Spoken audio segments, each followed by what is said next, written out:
자, 2016년 5월 4일 수요일 시황방송 시작하겠습니다. 자, 오늘 코스피는 0.49% 하락한 1976포인트로 마감이 됐는데요. 자, 지금 이 코스피 시장이 5월 들어서 4월 하반기부터 시작해서 5월 들어서 지속적으로 좀 조정 흐름들이 나타나고 있는 상황입니다. 자, 아무래도 외국인들이 계속적으로 좀 빠져나가고 매도를 하고 있다 보니까 전반적으로 시장이 좀 갈 수 없는 그런 요건들이 좀 만들어지는 게 아닌가라는 생각이 드는데요. 자, 오늘 보시게 되면은 외국인들이 1,700억 매수로 잡혔거든요. 사실 이거는 1,700억을 매수했다라고 볼 수가 없고요. 대체적으로 이 비차익을 통해서 장 막판에 한 1,000억 원 정도가 들어왔습니다. 마이너스 540억에서 620억으로 전환이 되면서 막판에 1,000억 원 정도가 들어왔는데, 사실 이 1,700억을 매수했다라고 해서 고스란히 외국인들이 1,700억 매수했다 이렇게 보시면은 안 될 것 같고요. 이 중에 1,000억 원 정도가 비차익을 통한 이 장 막판에 들어온 기계적인 좀 매수였다라고 봐야 될 거고요. 정상적으로 따졌을 때는 외국인들이 한 1,000억 원 정도 요 안팎, 한 500억 원 정도 안팎에서 매수로 좀 잡혀 있었어요. 한 500억에서 600억 정도로 장 중에 매수로 좀 잡혀 있다가 장 막판에 비차익에서 매수가 1,000억 원 정도가 들어오니까 이제 1,600, 1,700억 정도로 지금 매수가 집계가 되는데, 이거는 정상적인 외국인들의 매수다라고 보기에는 조금 힘들 것 같고요. 고스란히 1,700억 매수했다라고 보기는 힘들 것 같고, 장 막판에 기계적인 매수가 이런 프로그램을 통해서 좀 들어왔는데, 중요한 건 이 선물을 보셔야 됩니다. 오늘 5,500억 나갔어요. 5,500억 나갔고, 최근 들어서만 이 선물에서 2조 5천억 원 넘게 지금 매도가 나가고 있습니다. 8천억, 7천억, 1조 5천억이죠. 1조 5천억에 4,500억, 5,500억. 여기서 또 1조 원 나가죠. 거의 4일, 5일에 걸쳐서 거의 2조 5천억 원 정도의 선물에서 매도가 나갔는데, 물론 이 선물이라고 하는 게 빠져나가면 또 언제든지 들어올 수 있고, 들어오면 또 언제든지 좀 빠질 수 있는 부분들입니다. 근데 중요한 거는 주가의 위치인데, 이전에도 항상 말씀드렸지만 2,000에서 2,050포인트, 여기는 매수가 아니라 매도 타이밍이다라고 말씀을 드렸는데, 여기에서 외국인들이 빠져나가고 있다는 게 상당히 좀 우려가 되는 부분들이죠.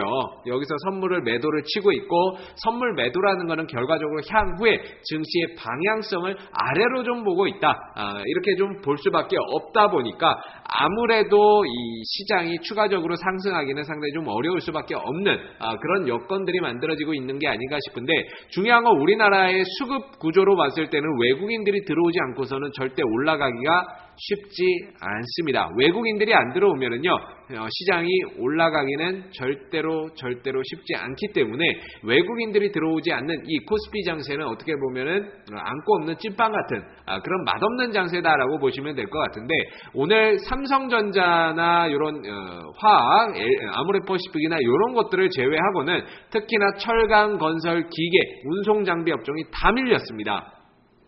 건설, 운송, 기계, 철강, 금속 다 밀려버렸다라는 거예요. 그만큼 그동안에 기대감으로 좀 올라왔었던 종목들, 특히나 이 철강 쪽은 중국의 공급 과잉 해소, 이런 이야기가 좀 나오면서, 또 철근 가격 상승 이야기가 나오면서 올라왔었는데, 지금은 곧바로 지금 때려 맞는 모습들이 나타나고 있고요. 때려 맞을 때는 제일 먼저 또 급락으로 지금 때려 맞고 있고, 건설업종들도 그동안에 이란수혜라든지 이런 수혜다 뭐다 해서 올라왔었는데, 결과적으로는 또 2,000포인트, 2,050에서는 때려 맞는 이런 모습들을 좀 나타내고 있는 상황이죠. 그래서 코스피의 대형주들이 당분간은 크게 가기에는 굉장히 좀 어려운 장세가 만들어질 수밖에 없을 겁니다. 오히려 선물 매도하고 지금 국내 시장에서 좀 빠져나가는 모습들을 보여주고 있다면, 오히려 이 장세에서는 리스크 관리가 조금 더 필요한 상황이 아닌가라는 생각이 들고요. 추가적인 상승을 노리기보다는 오히려 반등 나오고 들어줬을 때 2,000포인트에 다시 올라온다라고 해서 공격적으로 매수를 들어가는 것이 아니라,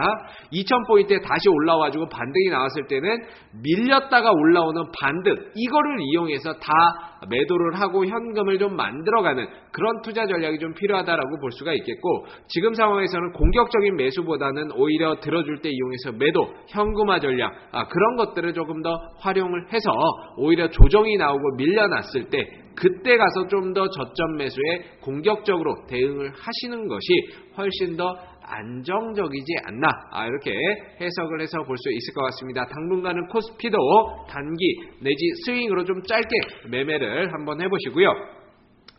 코스닥 시장도 하루하루 흐름들이 온탕과 냉탕을 오가고 있습니다. 월요일 날은 급락, 화요일 날은 급반등, 수요일 날은 또 급락하는 그런 모습들을 나와주고 있는데 그만큼 시장의 변동성이 이전에 비해서 많이 좀 오락가락하고 있다라는 거죠. 2월달, 3월달 이렇게 올라올 때에는 전반적으로 좀 꾸준히 상승해주는 가운데 시장이 좀 견조한 상승 흐름들을 이어갔지만 지금 상황에서는 횡보 이후에 점진적으로 탄력이 좀 줄어드는 그런 모습을 보여주고 있고 수급에서도 외국인들이 단기적으로 들어왔다 또 빠져나가는 그런 모습들을 보여주고 있기 때문에 전반적으로 지금 시장의 변동성이 월요일 날은 급락 나오고 화요일 날은 급반등 나오고 오늘은 또 급락 나오는 이런 하루하루가 냉탕과 온탕을 오가는 그런 장세가 만들어지고 있기 때문에 결국에는 단기 짧게 매매해서 끊어가는 그런 전략이 중요하다라는 거고요. 오늘 같은 경우에도 딱히 테마나 이런 쪽들은 움직이는 것들이 그렇게 있지는 않았습니다. 최근에는 테마주들도 다 같이